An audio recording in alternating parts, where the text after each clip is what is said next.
Hello, everyone. I'm Betsy Alice, and I'm a member of UUs for a Just Economic Community. We're that small, feisty group that has been working actively for economic justice for well over a decade.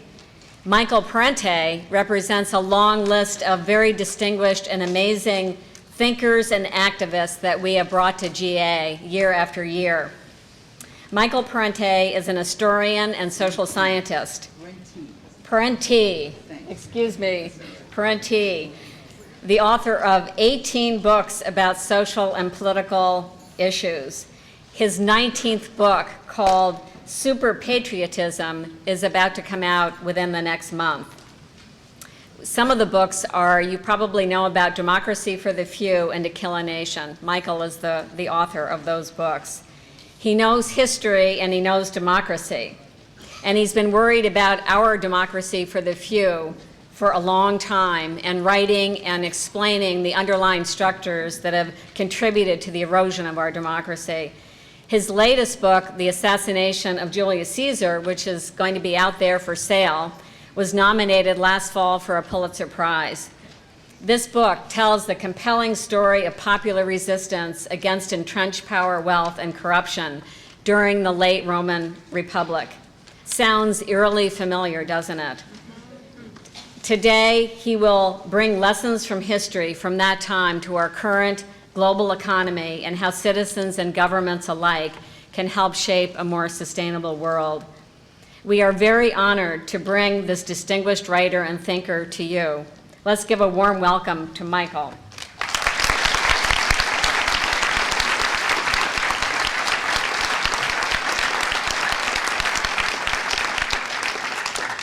Thank you. I want to thank the Unitarian Universalists for a Just Economic Community for bringing me here today. Those of you who are planning to ask me at the end of this talk, yes, but what do we do about it? Then let me say right now, come work for the Unitarian Universalists for Just Economic Community. It's an organization that fights against economic injustice and for all forms of social justice. They educate, they engage and activate people. Both Unitarian Universalists and even others have been known to be activated by them.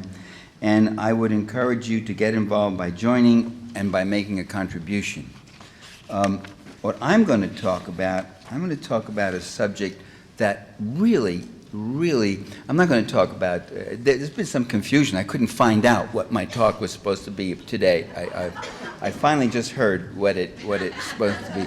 But what I'm going to talk about is, I'm going to talk about a subject that really consumes many people. It's the central organizing passion of their life. It's an intoxicant. It's something that's more important than anything else. They will kill for it. I'm going to talk about wealth. And I'm going to talk about class. Now, class, you usually can't, on the left, the American left, you can't talk about class. You can talk about class like upper middle, upper, lower, a status, a group, an income level, and that sort of thing. What you can't talk about is class as a dynamic, class as a relationship to class power and social power. That's what I want to talk about. Class and wealth. Well, what is wealth? What is wealth? I mean, we're all interested in it, so where does it come from and what is it? Wealth has two basic sources. That's aside from its culturally defined dimensions.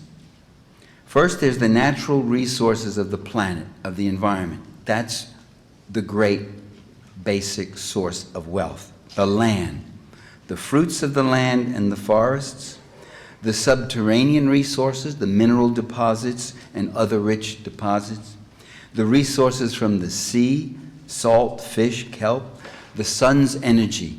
These are all sources, if harnessed and gathered, that become wealth. The second source is human labor. There's really no natural resource that automatically leaps into our mouths, certainly none that automatically leaps into our wallets or pockets. Even food gathering in a very lush, fertile community requires labor, the labor of gathering. Labor, then, is the vital other ingredient. And labor adds use value to resources, making them accessible, making them consumable, and therefore making them marketable. Labor also adds market value. It transforms, for instance, what transforms a useless tree, and a tree is useless. I mean, a tree can be precious, it's beautiful, it's part of our survival, our health and environment, but for the market, it's useless, unless it's on a property that enhances the value of the property.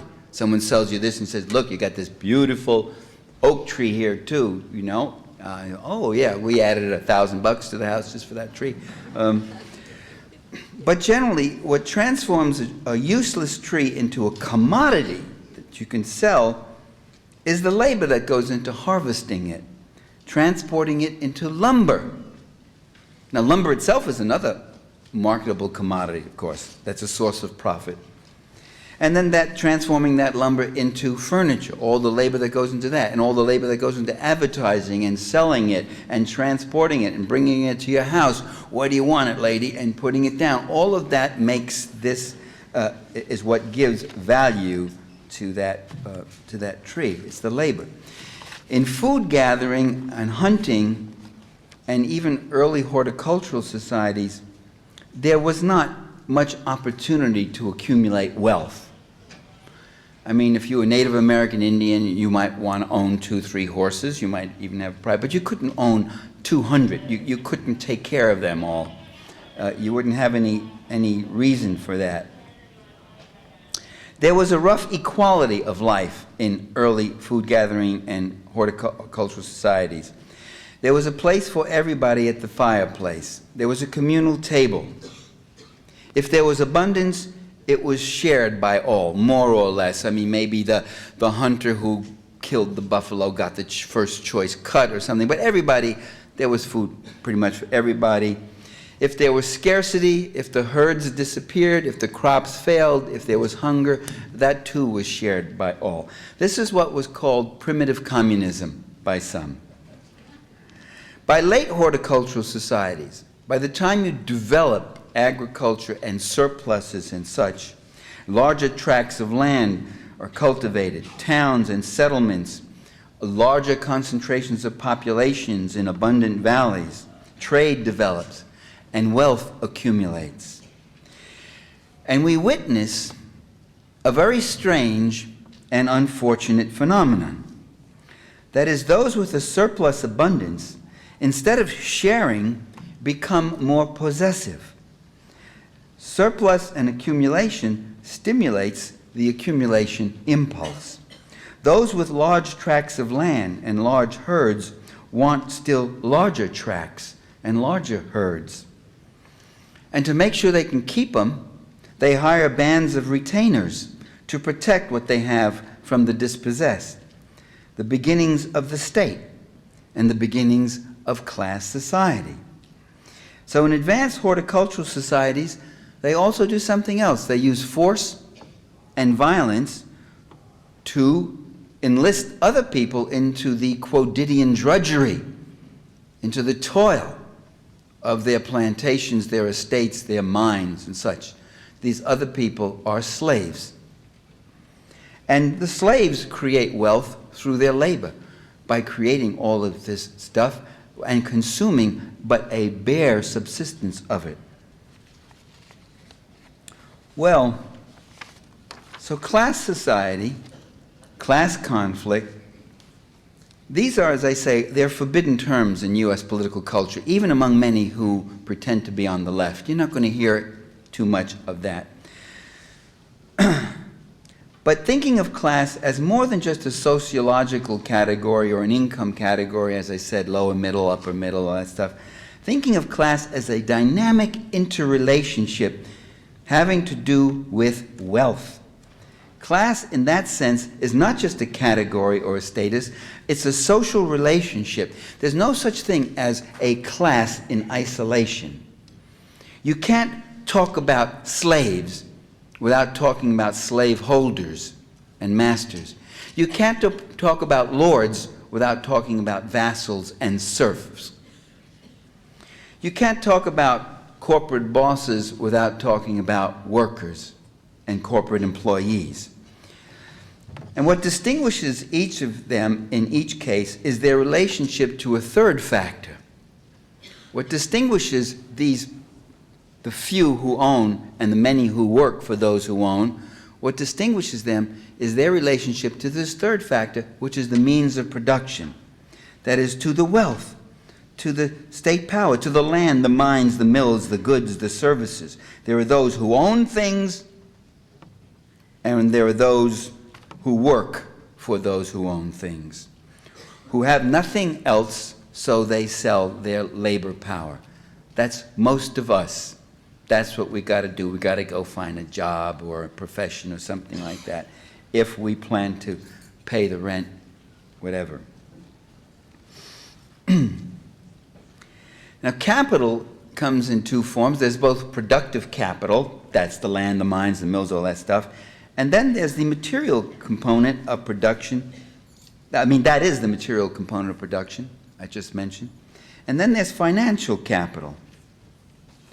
The goal of the modern capitalist, the modern transnational corporation, the goal of that organization is not productive capital or productivity as such.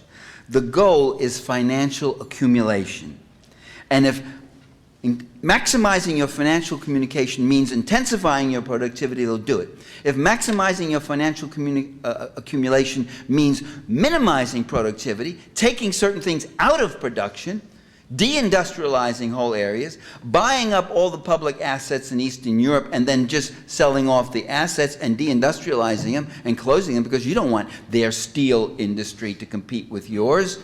You don't want their mining industry to compete with yours. You don't want their agribusiness to compete with their collective farms to compete with your agribusiness. So you buy them up and then you put them out of business, which is what has been happening all over Europe. It's happening today now in Serbia, now that Serbia has the blessings of the free market capitalist democracy. David Broderick, former president of U.S. Steel, said it very nicely. I heard him once on TV. He said, U.S. Steel is not in the business of making steel. That was very smart. I came to the edge of my seat. I said, is he really going to say it? And you know what? He did.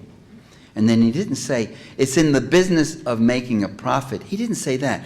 He said something better. He said, it's in the business of making the highest possible profit for its shareholders. That's what it's in the business of. That's what U.S. Steel is in the business of. That's what General Motors is. That's what General Electric is. That's what General Dynamics is. That's what all the generals are in the business of, making sure that those who have shall have yet more. The highest possible profit. One of the key instruments for this accumulation process is a convention known as money. I was taught when I was in school that money is a medium of exchange. It's a way we can deal and exchange goods and services. And that has a really nice, neutral sounding ring to it. Money is a medium of exchange. Money can be used for good or bad. You can use money to build a hospital or to bribe an official. You can use money to enhance with scholarships or corrupt or kill or whatever. Actually, on further reflection, I decided that money is not a neutral thing. Money is not an instrument for good or bad. Money itself, by its very nature, historically in a class society, becomes a means of abstracting, mobilizing, and accumulating wealth. Otherwise, they wouldn't have invented it. They wouldn't have put so much stock in it. They wouldn't be going after it so much. In the olden days, when wealth consisted principally of land, crops, herds, furs, silver plates, gold cups, jewelry, and such, you could accumulate just so much, and you can do just so much with it. But abstracted from material wealth, money becomes a very flexible, very powerful, very mobile tool for accumulation. In a world of rich and poor, there's nothing neutral about money. It's the same with technology. When they say technology is just a neutral instrument, you could use it for good, you could use it for bad. That's not true. Technology is developed within the framework of a social structure. Technology is developed by those who own and control technology, who have a lot of money. And they develop technologies of surveillance, they develop technologies of war, they develop technologies of self-promotion, of marketing. That's what they use technology for the most part. Cell phones are very tacky, I think. That's something we don't want to...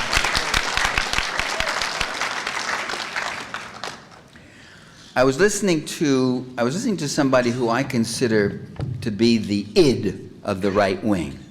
You know, let's get Freudian about this. There's the superego that puts the gloss and maintains the hypocritical appearances, and there's the ego that kind of goes out and gets it and tries to justify it and all. And then there's the id, the raw, primitive truth. I was listening to the id of the right wing, Rush Limbaugh. Yeah. And he was saying, it's not a zero-sum game we have here in America. It's not a zero-sum game. When there's more for the big guys at the top, of which he is a multi-millionaire, he doesn't mention that. They never say that. They never come out and say, by the way, I'm one of those fat, greedy pigs that they talk about. He said, when there's more for them, there's also more for us. The pie gets bigger, we all get a bigger slice. It's not zero-sum. A rising tide lifts all boats. Well, you know, there's another saying, a rising tide sinks many boats, drowns many people. In fact, it can be zero-sum, and to some extent it is. And I'll show you in a minute why. Now, before we get any further into the discussion of capitalism, it's at this point that we hear about the entrepreneurial spirit. Well, what about the guy who goes out, he has an idea, and he develops a commodity, and he gets a market, and he hires people, and creates jobs. It's always said in that kind of nostalgic sing-song way, jobs, and makes a contribution to the community. You know, you could, by this time you're getting all moist-eyed, you know. And I always have to say, I'm not talking about those people. I'm not talking about mom-and-pop capitalism, okay? Lenin made the point. 5 million small businesses count for nothing. A few giant cartels count for everything. I'm talking about the people who have the muscle. I'm not talking about the squirrels who are dancing among the elephants and getting stomped out. 400 a week getting stomped out of business, small businesses, with others coming in. Of course, hope beats eternally. I'm talking about the elephants. I'm talking about those who are doing the stomping. I'm talking about the transnational monopoly finance capital reality, not the entrepreneurial mythology. So that's what we're talking about. And for them, it is, to some extent, zero-sum. Great wealth creates great poverty. There's not just an innocent juxtaposition. We always point out that juxtaposition. We always say, isn't it tragic? So much wealth right next to so much poverty here. Isn't this terrible? As if they're just sitting there in embarrassing juxtaposition. No, great wealth causes great poverty. You can't have great wealth unless you have poverty. You can't have rich slaveholders living on these big plantations, living a life like that, unless you have impoverished slaves. You can't have the Lord born to the manor unless you have the serfs who do all that work for him. And you can't have great transnational corporations unless you have workers who work all their lives living from hand to mouth and who end up with a miserable little pension if they're lucky. Now, the wealthy class doesn't just sit there with the wealth. It translates its wealth into political power, into social control, and into cultural hegemony.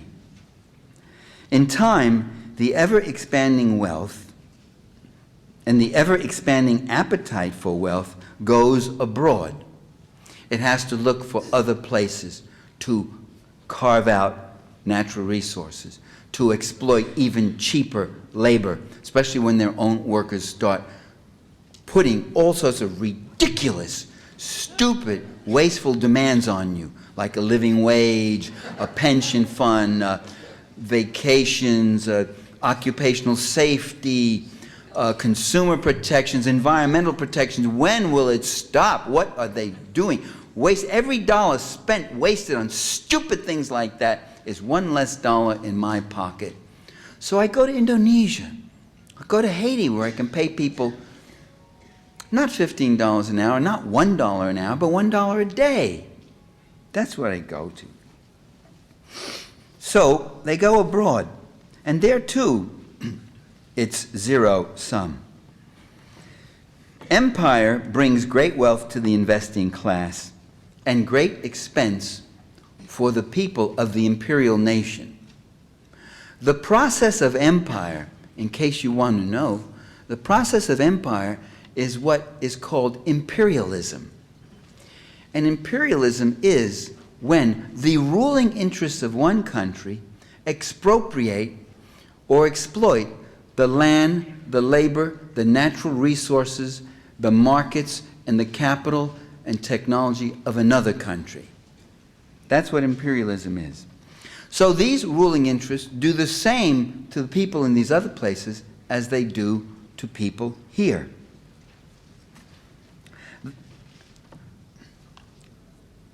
The patricians pursue their far-off plunder, and we, the people, are also very much involved in empire in terms of its costs. They get the benefits, and we get the costs. We pay the taxes, and we pay the blood. The empire feeds off the republic. The empire has more power, more grandeur, more scope, more reach, more striking force than ever. It is one of the wonders of human history. And the republic has public hospitals that are closing, public schools that are closing, kids who haven't had one teacher in a term for years but have seen 15 different substitutes in 3 months, schools that don't even have enough textbooks, schools where the roofs are leaking, housing so miserable that we have hundreds of thousands of homeless, beggary all over in an empire that's so ever rich. You're seeing it happen this very year. Dramatic instances of states and cities saying, we are going bankrupt. We cannot meet our budgets. We are in a state of crisis. We will have to cut back our human services. And meanwhile, $200 billion being spent over the $402 billion that's being spent on the military budget, over that $200 billion being spent on the war in Iraq,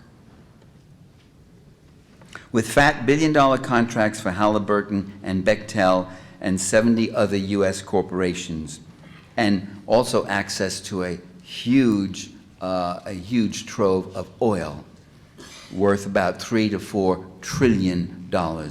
And that's really one of the compelling reasons why the U.S. rulers suddenly feel so compelled to bring democracy and electricity and running water to Iraq. First you destroy the electricity and running water, you bomb their utilities, and then you say, love me, I'm going to bring you electricity and running water. Not this year, but next year, whenever. Okay. So whenever. The plutocracy in this country also operates on the assumption that the public treasury is at its disposal. So while you have a ruling class propaganda that says government is the cause of all your problems, stop running to government for a handout, do self-reliance, it's the free market that gives you your prosperity, while you have them saying that, these same people are going to government, going to the public treasury, and they're pulling out billions of dollars in equity subsidies, loan guarantees, export subsidies, research and development assistance, production loss compensations, tax write. If mom and pop go out of business, they don't get bailouts. They don't get bailouts from the federal government. But if Chrysler threatens to go out of business, what happens? Uncle Sam comes with hundreds of millions of dollars to help him out. Tax write-offs, grants and aids. Hundreds of billions of dollars every year go from the U.S. taxpayer to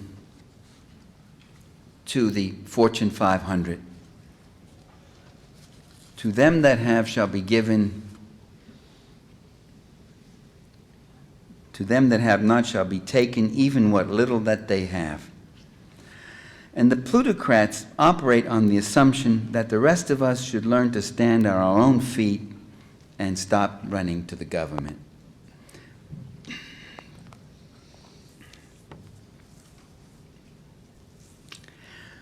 Plutocracy also does not look with favor on the public sector. If you develop a public sector of services or one of production, which we're not allowed to do in this country, the government can't go directly into market production. It's just simply not allowed. I mean, there are laws against all that. But building public housing, building public health services, you are creating jobs, you're creating tax base, you get revenue back, you're creating services, you're answering human needs, and these plutocrats aren't making a penny on it. That's like Tony Soprano finding out all these new restaurants have opened up right in his neighborhood, and he doesn't get any take on it. And so they hate the public sector. The public sector demonstrates that you can actually have human needs taken care of, human production, all that sort of thing, human services, and these guys don't make a penny. And so the goal is to privatize this entire public sector, because then we get our take. And their take makes Tony Soprano look like a piker, right? What does he deal with? Thousands of dollars. We're talking about millions and billions of dollars here. The plutocrats are also good, like Tony is. They're good at dealing with and roughing up and beating up on those who can't defend themselves. The low income, the disabled. I'll tell you something else they're good at beating up on that can't defend itself. That's the environment. The environment can't defend itself. We have to defend it. And they're really good at it. They're really good. They see the environment. They see whatever natural resources are left. They see that as they have a right to whatever those natural resources are there. They have a right to get it and use them as they want, when they want it, to maximize profit, quick cash profits, and the like. Another device they have is deficit spending.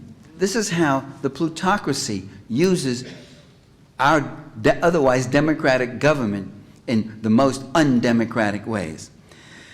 It's a myth. It's a myth that right-wingers are fiscal conservatives. No one's a bigger, wilder spender than the reactionaries who are in power now. Ronald Reagan tripled the national debt from $800 billion to $2.3 trillion by the time he got out. George Bush added an additional $2 trillion to the national debt.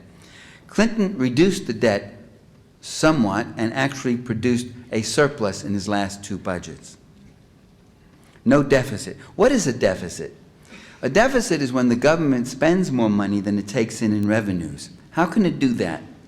It does that by borrowing from people who have lots of money.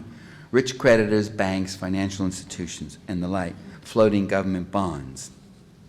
The national debt is the accumulation of these yearly deficits. Deficits and debts accomplish several things for rich conservatives. First, the debt is a source of safe investment and income for the creditor class. The bonds, those U.S. bonds you buy, you have the full faith and credit of the federal government behind them. It's a safe investment. And yet one of the things with people with billions of dollars is, what do they do with it? What do I put it into? Where can I put it, you know? That it'll be safe, or that it'll make me a return, like. The second thing is that deficits and debts represent an upward redistribution of income from the millions who work to the rich investors. Because what happens is these investors lend billions of dollars every year to the U.S. government, and we, the people, the taxpayers, have to pay them back at interest that accumulates and accumulates and accumulates and grows. So we're borrowing from the people. The U.S. government is borrowing from the people who they should be taxing. Instead, they cut their taxes, and then they borrow money from them that we then have to pay them. So more and more of our federal budget is being privatized. That's the third function of debt and deficit. That in effect, you're privatizing the federal budget. A larger chunk of it is going every year to pay off rich creditors. Not for schools, not for hospitals, not for education, not for environmental protection, not for the Forest Service, not for rural electrification, not for housing, blah, blah. No, it's going to pay off rich creditors. The larger the debt, the larger the portion of your tax dollars that goes to the creditors. And fourth, finally, these huge deficits, $500 billion in George W. Bush's budget this year, $500 billion. These huge deficits become an excuse to cut the public sector services. We can't afford all these other silly luxury things like aid to disabled children. Right? Our governor right here, Muscles, didn't he just do that? His first act as governor of California was to cut the program to disabled children. I'm sorry, but we just have to do it.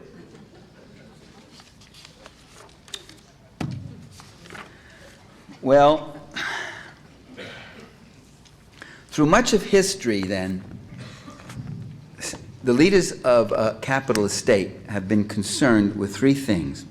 First, to extract surplus value from the labor of the people, extract wealth, all the things I've just been saying, from the many, putting it in the coffers of the few. This whole process I'm describing, loan guarantees, export subsidies, well, it's all part of capital accumulation.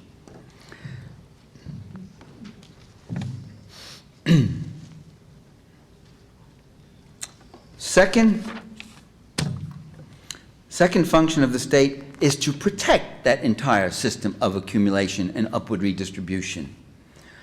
Keep the entire system of class control and class exploitation intact, suppress resistance and dissident elements, and when that becomes too difficult, then grant concessions, incorporate changes into a new synthesis that helps the overall capitalist system to remain intact, but with a slightly more equitable distribution of wages and wealth. That's not class oppression, that's called class struggle, when people fight back and they make certain gains, and the guys at the top say, whoa, this is really getting hot, we better give in on this, better give in on that. This second function, though, the systemic function of systemically maintaining this system of expropriation, is achieved with symbolic manipulation, informational control. I have water here already. Police state repression, control of the law and the courts and other auxiliary institutions. There's a third function that the capitalist state has, and this is the one I find very interesting because I think it's really being overlooked by the reactionaries who are in power today. They're called conservatives. I don't get it. Why? A conservative, if someone, is someone who does not want any kind of change because he doesn't want any infringement on his powers and his privileges. These guys want change all over the place. They call them reforms, but they want rollbacks. They're changing everything. They want to get rid of Social Security. They want to get rid of environmental controls, the Clean Air Act, the Fresh Air. He's undermining the wetlands bills. He's undermining through executive orders, through reinterpretations. He's going at it one way or the other. They're rolling it all back. They learned from the Newt Gingrich days that if you try to do it in all one fell swoop, a Republican revolution, wipe it all out, yay, that can backfire. And even among your own Republicans, there are people who say, whoa, wait a minute, I like fresh air, clean air. And Gingrich had that happen. He had these ranchers writing in and said, what are you doing to the environment, you crazy jackass? So now what they do it is by peace. But they're reactionaries, that's what they are. And these reactionaries have forgotten the third function. And that is, the third function of the capitalist state is to protect the owning class from itself, to protect it from its own avarice, to see that the parasite doesn't destroy the very organism upon which it battens. The capitalist state must keep the capitalist class from devouring itself. And we see that was happening with Enron, WorldCom, Halliburton, Harkin. The activist element of the investor class literally expropriating not only taxpayers and workers, but other investors. So, hey, why worry about producing cars and refrigerators? Then you got to worry about trying to sell them and this and that and make a profit. Let's just go where the money is. Just tap into streams of money. Let's go. Who has money? Investors, pension funds, 401ks, all this stuff. Let's go and steal money from them. And they have been caught plundering investor income, billions of dollars. Many of these investors, of course, are small investors too, life pensions and all that. And this is a real crime. I mean, this is really now being looked at. And some of these guys are going to have to do hours of community service.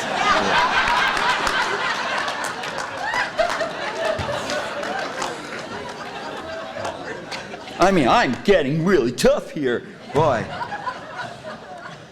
I mean, you think I'm kidding. Look at Argentina. Do you remember what happened in Argentina a few years ago?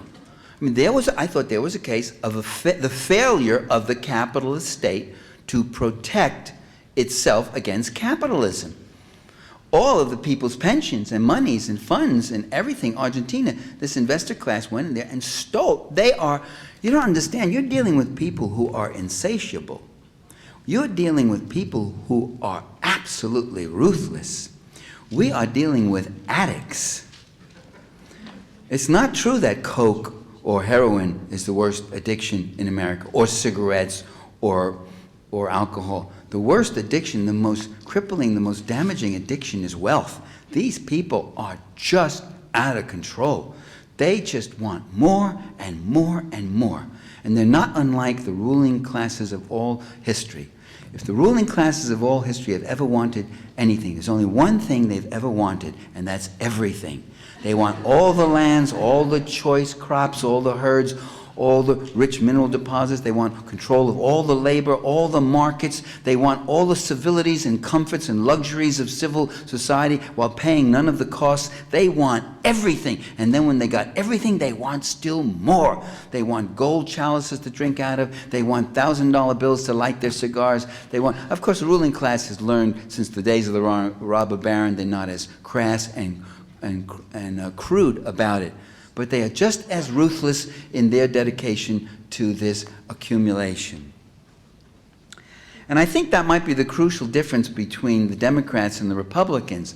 That is, the Democrats are a capitalist party. They will tell you that. They're not so, they're capitalists. But they are different in that they do see this third function as important, that the state does have to occasionally rein in the avarice of the ruling class. So capital, the other thing that capital has to do is it needs to continually expand, and now on a global level. Ownership of the world's water supplies is next. A source of investment, ownership, and profit. A source of creating scarcity. A source of creating a new private market and more profits. Get people to work harder and harder so they have to pay a large chunk of their modest incomes for water. for water. So corporate capitalism moves restlessly into all corners of the world, destroying happy communities in the Philippines, in the Amazon, in Africa, in the United States for fast buck plunder. In the Philippines, you have these free business zones. They'll go into islands and communities where people have orchards and groves and fish and plant and have been living there for who knows how many centuries and living a good life, and they come in, drive these people off the land with these phony deeds, and then just harvest all the timber that's there. In tropical areas can't survive, that kind of thing. It turns it into a wasteland, worse for the ecology, worse for the air, worse for that. These people are driven off into the shanty towns, and there you got the free market, transnational corporate free market doing its thing, pursuing its profits, and destroying human lives, human communities, ways of life, and the environment. So this empire is not an end in itself. This empire, I wrote a book called Against Empire, and when it came out a few years ago, people said, empire? Well, Parenti, boy, you really, boy, overstating it again. But I noticed that you got people from the Hoover Institute. You got people from the Hoover Institute who are writing books called Empire. You've got these right-wing pundits who overpopulate our media, are all of them talking about, we're an empire, and we ought to get used to it and face up to it, and we got to start acting like an empire, and we got to maintain our credibility as an empire, and all this. Well, what is this empire for? This empire is not an end in itself. It's an instrument, as the Roman Empire was, as the British Empire was, as the Spanish Empire was. It's an instrument for extracting and grabbing wealth. It's an instrument of imperialism.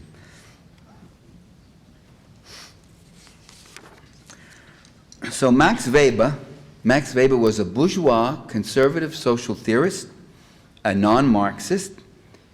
I give you a quote of his. He wrote this in about 1912. The question is, how are freedom and democracy in the long run at all possible under the domination of highly developed capitalism? That question, ladies and gentlemen, brothers and sisters, that question is still with us. How to defend and advance a political economic democracy in the face of corporate economic domination. Well, there exists not only class oppression, but class struggle. The many have been fighting back. Democracy is a wonderful invention by the people of history to protect themselves from the oppressions and impoverishment caused by wealth and by the abuses of wealth. But democracy is more than just its electoral and representational procedures. It has a substance and a content. Oh, they'll give you the procedures. We can have elections for dog catcher, elections for president, elections for this, elections for assembly, elections for school board, elections all over the place. But democracy's got to be something more than just government of the people. It's got to be government for the people, for their needs, for their socio-economic well-being, for it to be a real democracy. And today's rulers keep the appearance of democracy while undoing the substance and subverting the substance, while undoing the economic gains that we have won over the past century. And then when the people try to organize and resist this rollback, then they launch attacks against our very democratic rights. That when we try to protect our standard of living, our economic democracy, and to do that, we use our political democracy. They then attack our political democracy and our political rights. Or George Bush summed it up in his inimitable way. He said, it sure would be a lot easier to govern if it was a dictatorship. And that's what they seem to be moving toward. Well, don't think for a moment that our reactionary rulers don't care what we think. That is their most important concern. Oh, do they care? Oh, are they watching? Oh, do they try to keep us convinced of their lies? They're trying to get in our heads all the time, getting into our heads. They're trying to close our mouths all the time, to wave the flag in our faces, to manipulate and pretend, to keep the boys and girls fighting and dying in some land which most of those kids couldn't have even found on a map last year. To some extent, ladies and gentlemen, to some extent, all regimes, all governments ultimately rest on public opinion. And when that opinion shifts and when support declines, then those rulers have to backpedal. They have to hide their arrogance. They have to pretend that they share our outrage and our concerns, and they're as concerned as any of you, I swear. And to keep that pretense credible, they have to take actions and make concessions that they don't want to make at all. And that's what we've got to do. We've got to keep pressuring, agitating, getting our opinion out there at two levels. One, horizontally, building our base wider and wider, and two, impacting vertically upon them and letting them know how we feel and what we feel. When the people are ready to lead, the leaders will eventually follow. Thank you, brothers and sisters.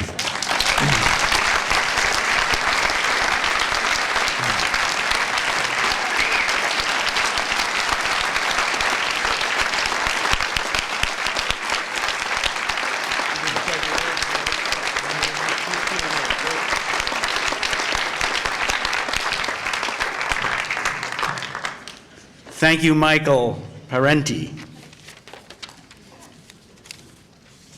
We've just heard I guess it's the fourth program of this General Assembly brought to you by the Unitarian Universalist for a Just Economic Community. We've had several thousand people attend our programs at this GA and hear some of the most informed people in our nation speak to you. This is the labor of a small organization with one staff person run by volunteers. An organization that has helped create the Statement of Conscience on Economic Globalization and its Consequences, that has brought a Workers' Bill of Rights and other statements of conscience over the years, and has tried to give UU congregations curriculum so that they can study. Yes, there will be a question and answer period, I've been reminded, with Michael in just a few moments. There will be time, Michael. Be sure of that.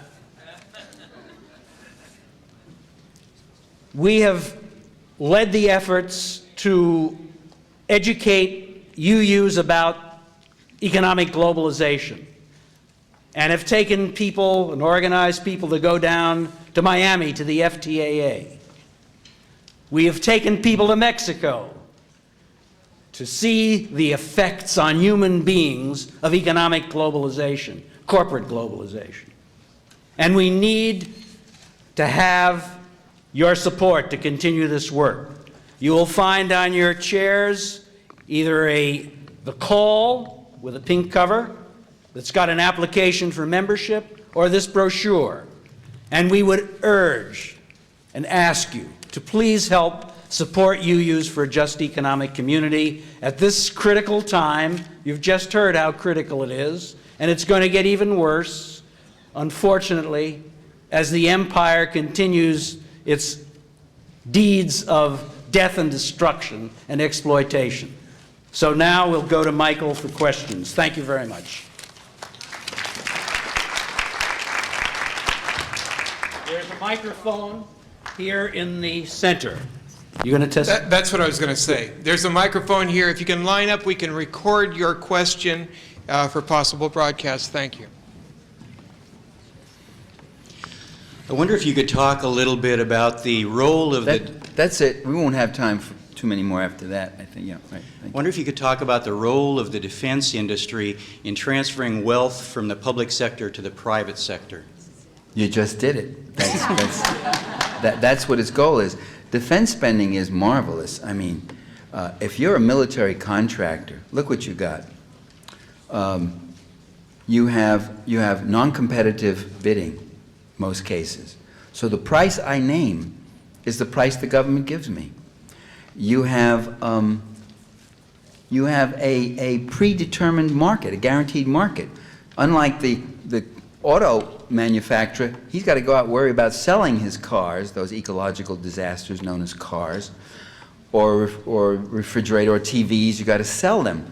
This guy's got it already. It's already bought before he's even making them. The Pentagon's going to take every one of these planes, every one of these things.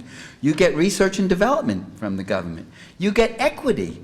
McDonald, I mean, it's multi-billion-dollar. You know, they built a factory. What they'll tell you, oh, we invested $10 million in, and we made $1 million a year profit, 10%. They didn't tell you, they didn't tell you that in fact the real capital. No, they'll say the thing. I forget it. I don't want to give you that example because I'd have to start making up the figures. But I mean, the Pentagon will give them the land and the factory, and pay for almost all the research and development. So McDonnell Aircraft or whoever, McDouglas, what am I? What? Boeing, all of them, all the pigs. Yeah, right. They're really getting so incredibly subsidized. There's nothing like it. The other thing that defense spending has, it's got a built-in obsolescence. You know, it's infinite. I mean, how prepared is preparedness? I mean, when are you fully prepared? Now we find out that the $450 billion we're spending every year on the military doesn't cover wars. Oh no, that's the peacetime military. What? That's for, pension funds and stuff, maneuvers and stuff. But they need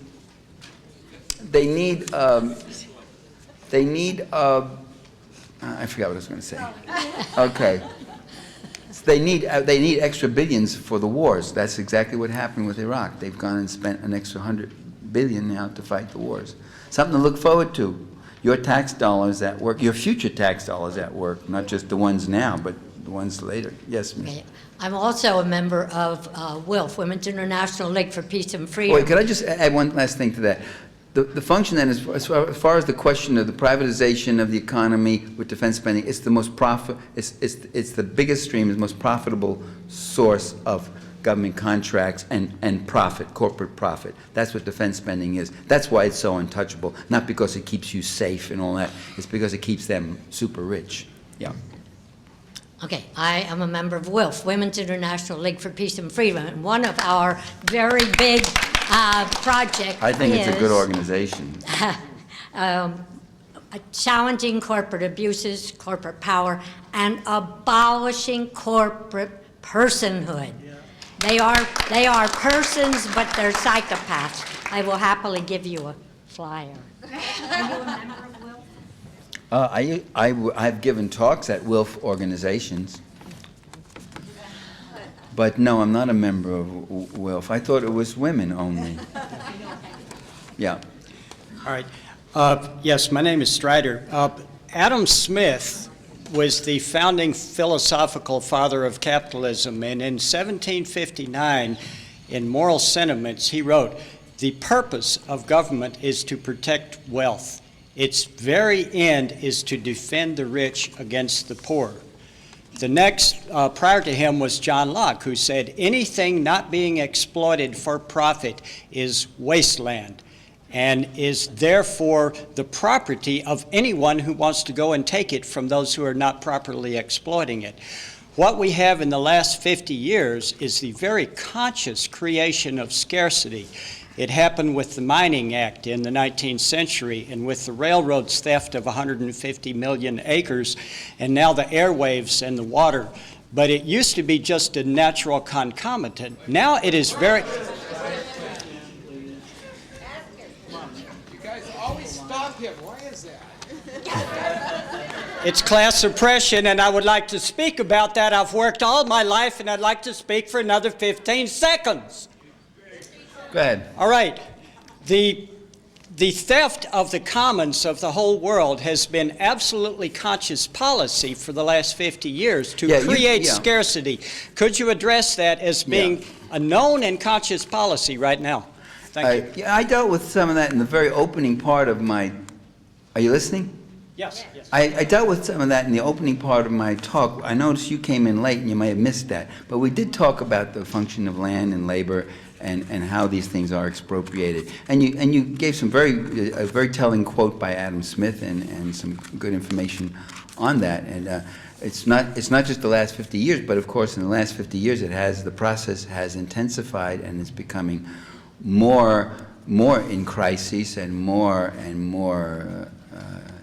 telling and more costly, to the point where the whole planet's ecology is now at risk. Thank you. One of the insidious strengths of capitalism is that many of us do very well, even though we start from very poor origins, such as Bill Gates or Rush Limbaugh. Could you talk about that? Bill Gates started from poor origins? He wasn't... His father's a billionaire. Okay, well, others do, though.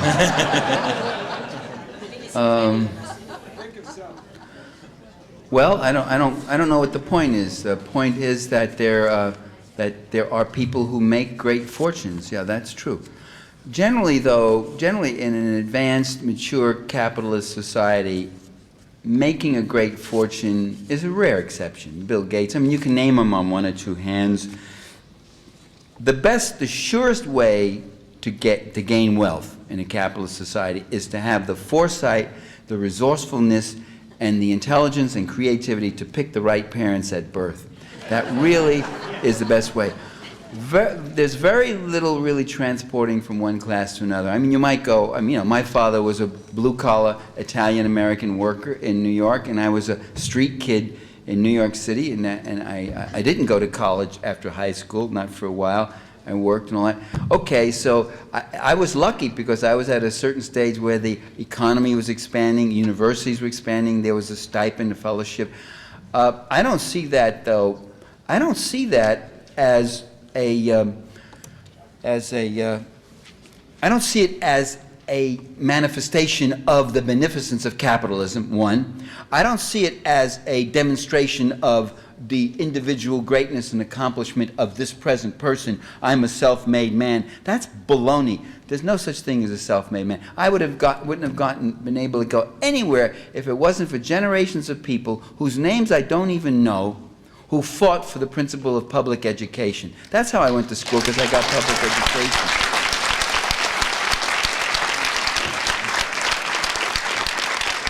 And that was true. I went to City College of New York, and even when I went to Yale for my PhD, it was on stipends and fellowships, because there were people who fought for having stipends and fellowships for needy students. Those are all socialist principles. Those are all socialist reasons. So rather than saying, yeah, my pop was poor and all, and look at me today, unemployed academic, eh? I call myself a recovering academic. I've been kicked out of some of the best universities in America for my political activities. Okay. Look, I meant to tell the people, we have, what, 20, how much time is left? Oh, till 4:30. Oh, there was a gentleman who sat down who was ahead of you guys. If you want to, he should come back up here. Come on up. Then. And I'm going to sign books. My copies of my book, The Assassination of Julius Caesar, People's History of Ancient Rome, are out there. If you want a read, if you really, I mean, I loved writing that book. It's the only book I ever wrote where I was unhappy when I finished it. I wanted to keep going. It's a fascinating period. It's really a fascinating time. Those Romans really knew how to do it. I mean, it was really pretty obvious. The killings, the this, the that, lots of sex and violence in the book. So, but mostly what I discovered is that ancient history is not so ancient, and that there are very compelling and intriguing parallels. Yeah, go ahead. I'm the spouse of a Chilean refugee who, for the last 25 years, has every day probably given me this theoretical framework that you presented nice and succinctly today of the capitalist society and that we're an empire. Well, I would say the first No, but- month or two, consider yourself lucky, but every day for the last 20 years, Mom, yes, I mean, that's I'm saying that on purpose. oh, okay. There's a degree of depression. Well, thanks for staying for the whole talk. I thought you would have gotten up and run out, yeah. There's a degree of depression and hopelessness because of that. Is there something in history that gives you hope in terms of the class struggle against the capitalist society? Well, yeah, I mean, gains have been won. I mean, even in our own time, very important gains have been won. Don't forget, in 1900, the U.S. was a third world nation, half a century before the term was invented. We had mass unemployment, mass poverty. We had diphtheria and tuberculosis epidemics in the cities. We had child labor, children in factories working 12-hour days, 7 days a week. We had, to say nothing's changed, it's always the same, it isn't quite right. I mean, sometimes the struggle does replicate itself, but at a different level. We had the worst and earliest form of class oppression in this society. That's called slavery, which was abolished. Slavery still exists. There's about 27 million men, women, and children who are being held in peonage or debt bondage or outright servitude. You folks should not get online. We're not going to. We only got about 5 or 10 minutes more, so I don't think it's going to happen. But so I would say, yeah. Yeah, sometimes some things get worse, but other things do get better, and the people have made important democratic gains, and we mustn't forget that, and we mustn't lose those gains. Their goal is to get us back to 1900. If they, in their heart of hearts, they want us back to an America where there was no labor unions, no public services to speak of, no public protections and consumer protections, none of that. They wanted it where they had it all, and we were just the peons who lined up begging for jobs and working 60, 70-hour weeks. So things have gotten better to that extent. I'm a beneficiary of the New Deal rescuing public education in New York. And I was able to attend CCNY tuition-free because of B+ average on the Regents examinations. And then the GI Bill of Rights got me to get my bachelor's and my master's degree and start a family. And I think it's the best investment the government ever made. But my question is, Benito Mussolini was quoted in Harper's Magazine as saying, redefining fascism as corporatism, the merger of government and corporations. Do you think we're on that track?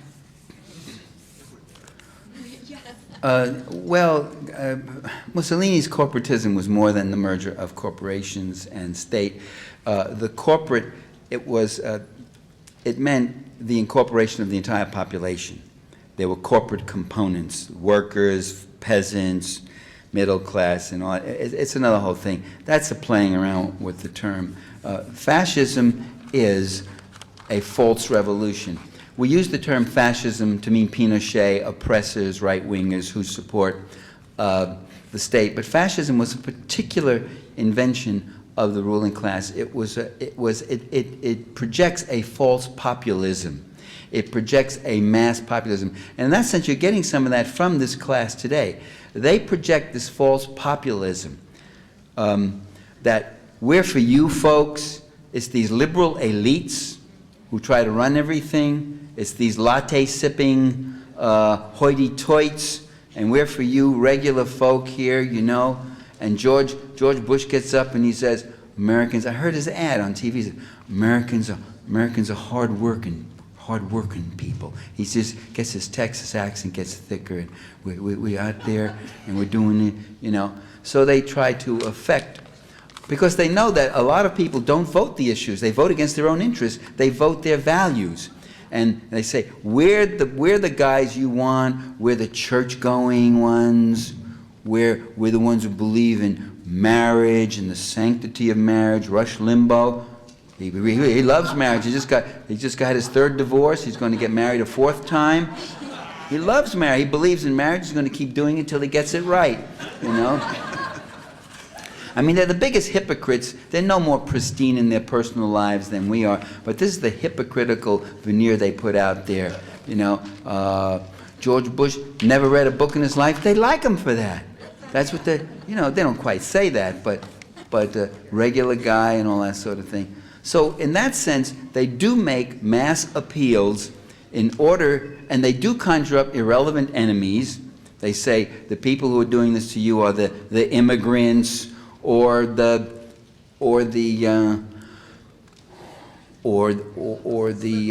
liberals, the media elites. What a joke! They own the media, and the like. And that's what Hitler did. That's what fascism was. It's a way of mobilizing and misdirecting mass sentiment, and with a revolutionary aura. You're saying we need a revolution, but you give them a false revolution. There's no change in the class structure except downward. You destroy labor unions. That when Hitler came in, he cut wages in half, by half. I mean, the conditions for the Germans went from bad to worse. Increased military spending, privatized things. Does any of this sound familiar? And he conjured up these irrelevant enemies, saying it was the trade unionists, the communists, the Jews, the Jewish bankers. You know, they put in a little bit of anti-capitalism, but they were the Jewish bankers, not the bankers. And behind all this were the Jews and the communists and that like. So that's what fascism is. It's not just dictatorship. It's a manipulation. And Mussolini did the same thing. Okay. Yeah.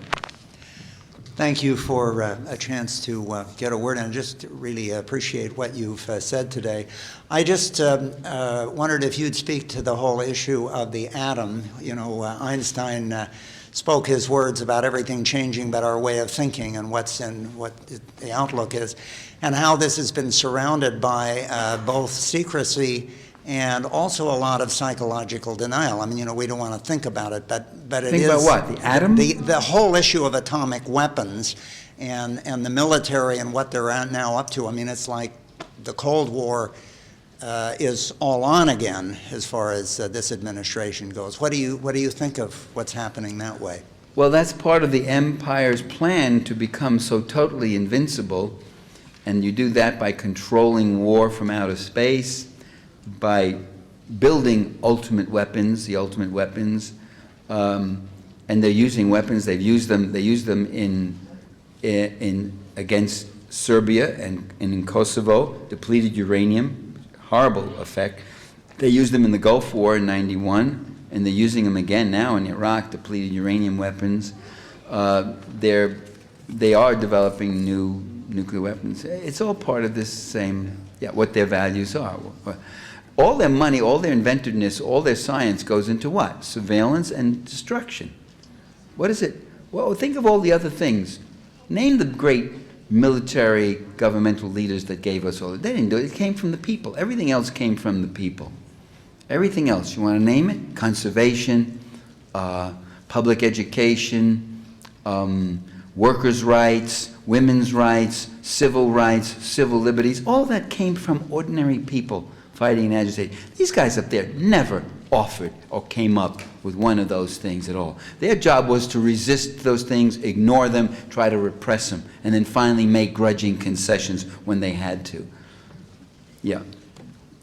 I wonder if you could speak a little to the position of people like myself and yourself, and I suspect a lot of us in this room, that, you know, we're not the poorest of the poor. We have the resources to drive across the state or fly across the country to come here, but at the same time we don't have $1 million to drop on campaign contributions. We don't really have the freedom to set our own course because we are still working, you know, a working week, even if we're working at a nice job. I mean, what are we? Are we the oppressors or are we the oppressed? Where do we stand? Well, I don't know. I mean, I really don't. I don't understand that question. Of course we're oppressed. Yeah, so people live well. You can live well. It's not the class you come from, and it's the class you identify with. and it's the values you want to pursue. And those values are being destroyed and violated. Do you want a clean and livable environment? Then you're one of the oppressed, because those guys are sticking it up you one side and back down the other. Every time you go out there and take a breath of air, you're the oppressed, okay? Do you want clean and edible food that's not full with pesticides and everything else? Then you're one of the oppressed. Do you want to work like a dog all the time and not have time to recreation, or live in a community where there's some civility and safety? If you want the latter, then you're the oppressed, of course. Of course we're oppressed. Now, that doesn't mean, the oppressed does not necessarily mean you're just sitting on a corner with a cup in your hand. There are all sorts of forms. And so this is not, we're not here just to help the poor unfortunates who are lower in the income scale than us. We're here also to fight for our own interests. Yeah.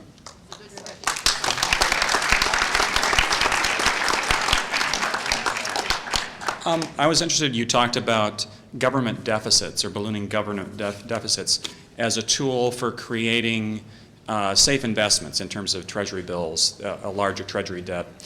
I wonder if you could speak to the fact that a lot of relatively safe, because nothing's really safe, because the government can full default faith to, and credit, yeah. you know. Yeah. The fact that a lot, I think the majority of U.S. government bonds are held in other countries, in fact, a huge proportion in China. So I'm curious about that, how you see that in the framework you're talking about. Well, that there are ruling class elements all over the world. It's internationalized, yeah. Or with deficit trade, a lot of that could be just a way of making up the deficit, that these countries will take these dollars, you know, in exchange. Yeah, China's they don't take bonds. They take U.S. dollars. They get reserves of immense reserves of dollars. Are you sure bonds? That's usually just done. You know, the Saudi family owns.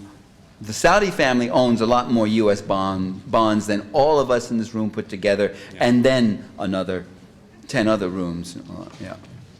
1,000 other rooms. Yeah. We have to. All right, make these the last two questions. Even though I told you not to get up, I told you not to get up and keep your seat. Quick question. Quick answer to it. I'm sorry, it isn't really a question. Somebody asked a little while ago, what can they do? And we had a lady from WILPF speaking. I'm Michael Greenman with the UUJEC and the First UU Church of Columbus, Ohio. There's an article in the Call about the fact that we had Ward Morehouse, the founder of Poclad, in our community a few months ago. We've started a group in the Unitarian Churches network, which we refer to as Citizens for Democracy and Ending Corporate Rule. And we're trying to pull together Unitarian congregations as activist groups to address that on a local issue in their communities. Okay, well, that's exactly what UUJEC is also trying to do, isn't it? So I hope you coordinate and work together. No, I said I'm okay, right, part of good. that. Thank you. Sure, yeah, see the man and get his leaflet if you are interested. Please. Thanks. Yeah. Could you just succinctly state a few points of what you would see a more desirable social, political, and economic order to be? Oh, listen to that.